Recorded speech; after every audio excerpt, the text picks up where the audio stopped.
Obrigado, senhor presidente. Também vou pedir licença, até porque também a gente está lançando lá no Auditório Freitas Nobre a Frente Parlamentar Mista em defesa da federalização da educação de base, onde o presidente vai ser o senador Cristóvão Buarque e eu vou estar na primeira vice-presidência. Mas eu quero aqui, antes de mais nada, parabenizar, e aliás, para quem conhece a conduta do ministro Moreira Franco, nós sabemos que não poderia ser diferente, pela presteza em vir a essa comissão, e também pela presteza de que quando eu, preocupado com as obras lá do aeroporto Pinto Martins, lá em Fortaleza, o acessei via telefone, e ele rapidamente, o diretor de operações da Infraero também, o doutor Marçal, de uma gentileza profunda e de uma atenção muito grande. Por isso queria agradecer, ministro, toda essa atenção que nos foi dispensada. Mas, de qualquer maneira, eu teria algumas perguntas e digamos, até em cima da sua explanação, ministro, antes de entrar na questão específica do aeroporto de Fortaleza, porque eu sei que o plano de aviação regional, ele é uma realidade, vários aeroportos, inclusive, estão previstos pelo interior do Nordeste, lá no Ceará. Só que é algo de se indignar, e aí, quando Vossa Excelência falou na questão dos preços que a SAC vai tentar intervir para que estejam mais ou menos em um grau de competitividade com o modal rodoviário, mas hoje, se eu vou de Fortaleza lá para João Pessoa, do meu querido deputado Damião, eu vou gastar mais do que ir para Lisboa. Certo? Primeiro que eu não vou ter voo direto, a não ser um da Azul, que é uma raridade, que de madrugada, mas já é um avanço. A Azul, de qualquer maneira, já... Mas, hoje, se eu quiser sair de Fortaleza para João Pessoa, ou eu venho para Brasília, certo? Ou eu vou para Recife e pego um carro para ir para João Pessoa, porque senão eu vou esperar 5 horas na conexão. Isso eu estou dando um exemplo entre Fortaleza e João Pessoa, mas agora mesmo todos nós do PDT vamos para São Luís, e um colega lá de Salvador está num desespero, porque está demorar 12 horas para ir de São Luís para Salvador. Certo? Então, são determinadas questões que aí eu gostaria de sugerir que a SAC realmente pudesse ter uma visão desses voos entre as capitais do Nordeste. Né, para que nós pudéssemos fazer. Hoje você não tem, parece que, lógico que não da SAC, mas parece que dentro da política de turismo do Brasil não há interesse numa integração das capitais do Nordeste. Fortaleza, Maceió nem se fala, também dificuldade, tem que ir a Salvador, voltar para Maceió, e vice-versa. Recife é melhor ir de carro, Recife e Maceió. Então, era uma sugestão que além das linhas regionais, que nós também pudéssemos ter uma melhor atenção e também uma maior preocupação com as tarifas entre as cidades do Nordeste. Eu não digo aí apenas entre as tarifas do Nordeste. Creio que todos nós que precisamos viajar e que precisamos às vezes mudar o voo com pouco tempo de antecedência, nós somos extorquidos. A população brasileira hoje está extorquida pelos preços absurdamente caros das passagens quando é tirado em pouco tempo de antecedência. Nós sabemos que em outros países acontecem coisas semelhantes, apesar de ter também as políticas do voo de última hora, que é bem baratinho. Aqui não tem.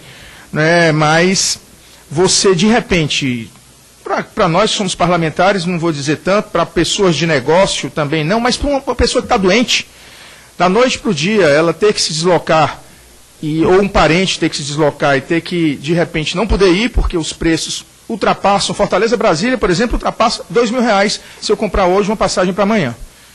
E não é em período de autoestação. Né? Então, não sei se a SAC tem algum mecanismo, mas, lógico, junto com a ANAC, poderia, talvez, até mesmo dentro de uma audiência pública, já não é mais Comissão de Turismo e Desporto, né, mas também dentro aqui dessa casa, que nós pudéssemos discutir as tarifas abusivas. E aí, ministro, também me permita para falar, eu vi que Vossa Excelência também tem essa preocupação, nos preços absurdos que são cobrados nos terminais, né, nas praças de alimentação. Um café não custa menos de R$5 ou R$6, e eu me deparei essa semana, que às vezes eu venho e o voo que sai de Fortaleza para cá é muito alto, de uma semana para outra, um restaurante aumentou 38% a sua tabela de preço. 38% de uma semana para outra. Sabe? Quer dizer, uma falta, volto a dizer, talvez de um controle lá ainda é administrado pela Infraero. E sei que aqui em Brasília os preços são também altíssimos. E aí, mais uma vez, as pessoas mais sacrificadas são aquelas, talvez aquelas 10 milhões de pessoas que vão lá fazer uma viagem dos sonhos e quando vão tomar um refrigerante vão pagar mais do que o que eles têm reservado, às vezes, para o almoço. Né? Então, isso é que, já que também, se for esperar almoçar dentro das nossas companhias aéreas, nós passamos muita fome.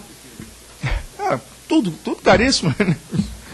Mas, enfim, eu tinha essas indagações, mas eu queria me ater, se me permite, ao aeroporto de Fortaleza.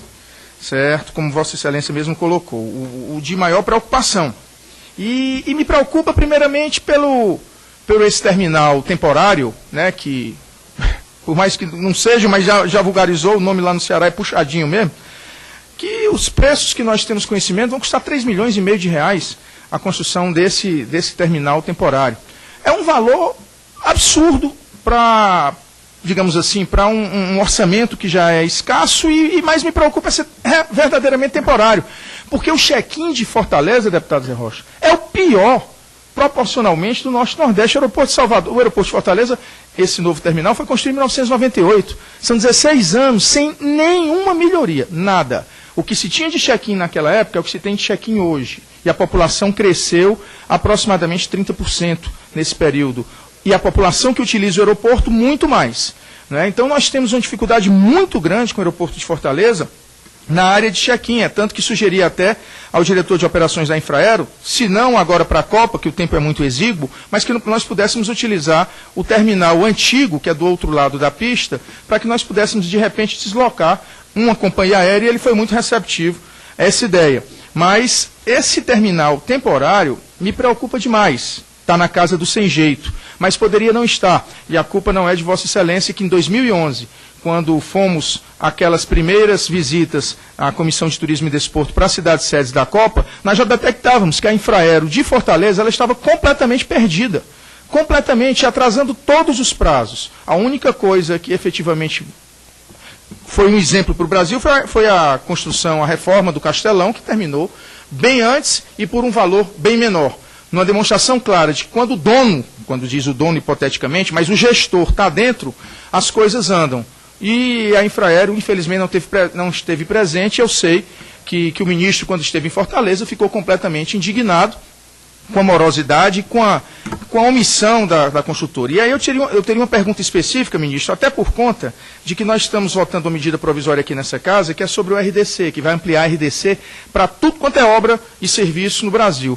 Certo? Eu queria saber como o RDC inicialmente foi pensado para as obras da Copa, e diziam que era um exemplo em termos de gestão, de celeridade, qualidade, de tudo, porque o projeto executivo ia ser o mesmo, a empresa que ia fazer isso seria a mesma que iria executar. Se o aeroporto, se esse consórcio CPM Novo Fortaleza, ele foi contratado sob o regime do RDC. Acho que foi, queria só a confirmação. E também teria outras perguntas, mas que são irrelevantes, tendo em vista a situação. Mas preocupa a população de Fortaleza. Primeiro, o Ministério Público Federal já entrou para exigir o rompimento do contrato. Pelo que sei, esse consórcio também estava responsável pelo Galeão e foi descredenciado. É um péssimo consórcio, as piores referências que se pode ter, inclusive tem que ser declarado até mesmo inabilitado para qualquer tipo de obra pública. Mas, em sendo rompido, qual o prazo de retomada? Porque a angustia, eu acho que tem mais ou menos 10% das obras do terminal concluídas assim, construídas, porque todas as gruas foram desmontadas. E angustia você vê tudo aquilo se corroendo. Daqui a pouco, se demorar muito, vai ter que implodir e fazer mais um gasto. Né? Então, eu queria saber qual é a previsão, ministro, se o senhor tem, para romper e, em rompendo, para retomar, se sob o regime de RDC ou não, mas a retomada das obras do aeroporto de Fortaleza, porque isso para a população de Fortaleza é a segunda capital do Nordeste, em termos, não falando de região metropolitana, perdendo apenas para Salvador em população. Salvador, de 98 para cá, Salvador é a primeira. Não, nós somos o primeiro em qualidade de futebol. O Ceará, inclusive, se Deus quiser, amanhã vai ser campeão do Nordeste. Mas Salvador teve reforma de 98 para cá, Recife tem um belíssimo terminal e Fortaleza parou no tempo. E a gente vê agora que o aeroporto de São Gonçalo, lá em Natal, também bastante avançado. E por último, ministro, também, já que não custa pedir, já que no plano de aviação civil, a aviação me deu uma inveja danada da deputada quando ela disse que o aeroporto de Maringá recebeu recursos. Nós temos o aeroporto de Juazeiro do Norte, que é a administração da Infraero, e ele tem uma importância regional, não é só para o Ceará, é para Paraíba, é para Pernambuco, uma importância monstruosa. Também outro aeroporto que está parado no tempo e no espaço. Se a Infraero, se a SAC teriam uma atenção também a ser destinada ao aeroporto de Juazeiro do Norte. Muito obrigado, ministro. Eu só queria pedir permissão aos colegas parlamentares. O deputado André tem que sair. Que o ministro fosse sucinto, respondesse rápido as perguntas, assim, por gentileza. Excelente. Olha, eu vou começar pelo que mais mobiliza o deputado, que é a questão do aeroporto de Fortaleza. Eu compartilho em gênero, número e grau com o que você falou aqui. Quer dizer, como disse, né, as 2 ou 3 vezes que lá fui, foram 3 vezes de indignação. Porque, de fato, é absolutamente incompreensível as coisas terem chegado àquilo que chegou. Eu não acho que isso aí seja porque o regime de contratação foi a RDC. Ou poderia até ter sido outro. A questão não está aí. A questão que eu acho é que é uma questão de gestão. Questão de gestão. Obra pública, ela tem regras. As pessoas sabem como as coisas se dão, o prazo que se dão. Se você compara, por exemplo, a obra no aeroporto de Brasília, você vê uma obra privada, contratado privado, pelo privado, você vê, e não há diferença, a obra pública para a obra privada é a mesma coisa. Do ponto de vista da engenharia, da técnica, é a mesma coisa. Só existem algumas diferenças. É mais fácil você contratar no mundo privado, porque você negocia preço de uma maneira muito mais eficaz do que se negocia no mundo público. E segundo, se trabalha mais. A obra da Infraero, você lá em Fortaleza, é difícil você ver gente trabalhando. Essa que é a realidade. 4h30 da tarde começa a desmobilizar. Você vai em Brasília, Guarulhos, você vê que enquanto a obra não fica feita, está se trabalhando. Então, eu acho que existem questões dessa natureza. Não há a SAC, a Infraero, ela tem autonomia de gestão, autonomia de contrato, autonomia de definição de projeto, tem orçamento próprio. Nós fiscalizamos a Infraero, mas nós não temos capacidade de decidir sobre caminhos e alternativas que a Infraero toma. Nós temos o acompanhamento, que é sempre a posteriori. Se aprova a programação, se acompanha a execução da programação. As medidas tomadas para que a programação entre em curso não é responsabilidade da SAC.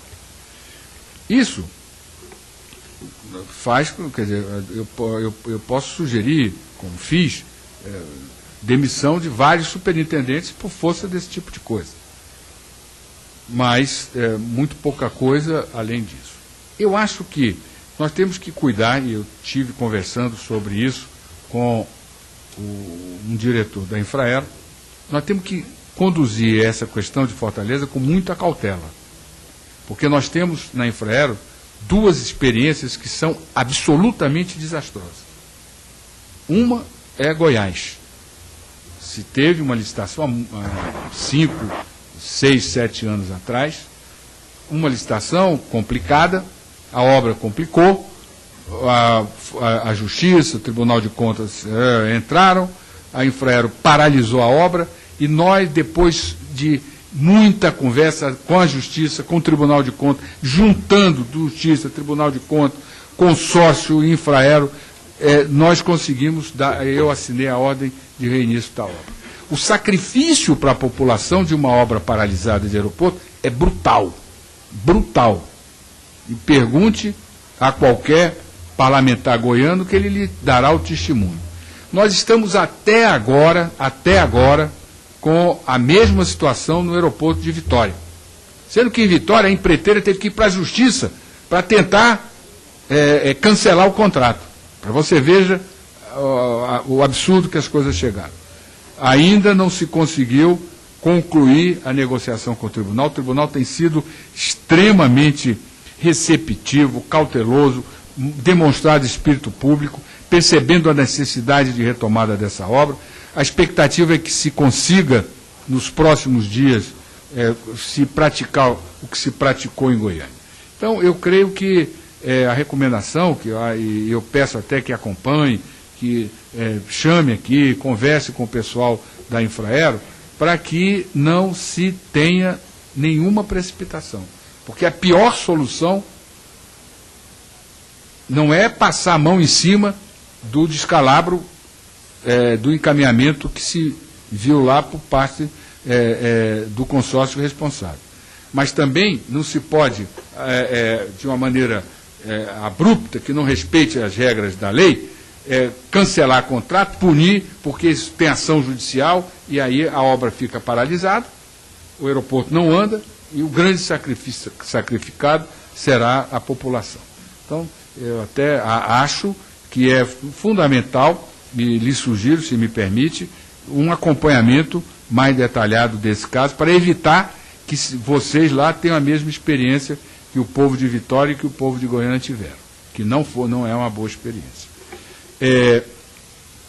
Como disse aí, é a ideia da Infraero a utilização do terminal antigo, e com relação a Juazeiro do Norte, tem-se consciência disso, vários parlamentares cearenses já manifestaram o empenho em ter uma solução para isso. O senador Eunício, inclusive, numa visita que fez com a presidenta, colocou essa questão, ela me ligou para falar sobre a questão de Juazeiro, e antes das obras nós temos que resolver o problema do pagamento da desapropriação, que estava no orçamento do ano anterior, e não está agora, inclusive hoje, saindo daqui às 5 horas da tarde, nós vamos ter uma reunião lá no planejamento, e um dos pontos que vamos discutir é exatamente a questão de Juazeiro do Norte. Com relação a preço, eu acho que comida é uma coisa, por isso nós definimos a política comercial. É um negócio incompreensível. Incompreensível. É tão incompreensível quanto determinadas, da maneira pela qual trata determinados hangares e serviço de apoio à atividade que define a natureza do aeroporto, que é a atividade aérea. Da mesma forma que a atividade aérea, a alimentação, você não tem alternativa. Quando você entra, ali é uma reserva de mercado, você só pode comer ali. Não pode comer em outro canto, você não pode sair daquele local. E os preços praticados realmente são muito caros. Então, qual é a alternativa que a política comercial coloca? Não é controle de preço, porque já demonstrou que controle de preço não adianta, não resolve. É abrir outras alternativas, é chamar outros grupos para competir, para colocar a possibilidade de você deixar que o cliente escolha. Escolha, ele tem que escolher. Entendeu? Quer dizer, não dá para você só ter um local para comprar pão de queijo, café e refrigerante e sanduíche. Faz o que querem, hein? Não, mas ali... mas ali é o seguinte, os aeroportos, eles cada vez mais... Uma recomendação que nós estamos fazendo é que existe lá uma linguagem técnica que eu já aprendi, muito esforço para aprender, que é a área ar e a área terra. Os aeroportos no mundo, a área ar, que é a área de embarque, é infinitamente superior à área terra. Porque a área terra você chega e cada vez mais você vai chegar já com tudo pronto, porque dentro de muito pouco tempo não vai ter mais balcão de check-in. Você já vai chegar com o seu check-in pronto. Não vai ter nem o totem para tirar check-in no aeroporto. Você já vem com ele pronto, impresso, e às vezes no celular. Como também você já vai despachar a sua bagagem. Você vai chegar lá, recebe, coloca a tua bagagem e ela vai embora. Então é o seguinte, a área terra tem que ser pequena, tem que atender ao conforto para aquela experiência, para aquela necessidade. O que tem que ser grande é a área ar, que é onde você vai ter que criar várias alternativas, e não como os aeroportos têm, que só tem um. E um na área ar, e o mesmo na área terra. Aí ninguém aguenta. Então é essa cultura que nós vamos ter que mudar. E acho que vamos mudar.